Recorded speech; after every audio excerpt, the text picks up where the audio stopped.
Hey guys, this is Dr. Hub. In case you haven't subscribed, please do subscribe for updates. Splenectomy and its indications.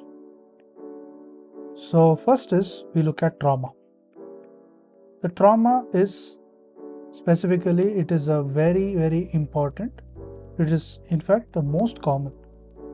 It is the most common type of indication.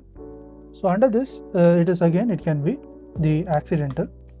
So it can be accidental or it can be operative. Next is we have a heading of the oncological. So in terms of oncological, it can be a part of the en bloc resection. So it can be considered as a part of the en bloc. So it is a part of the en bloc resection, or it can be diagnostic. This can be diagnostic, or it can be therapeutic as well. Next we move on to the hematological. So in terms of the hematological, it is the spherocytosis. In terms of the spherocytosis, as well as the presence of the purpura.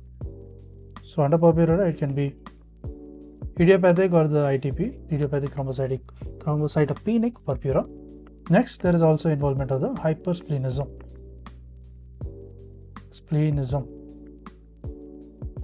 Then there is a portal hypertension. So portal hypertension, that is in terms of the variceal surgeries. So in terms of the variceal surgeries. To learn and grow daily like this, please do subscribe.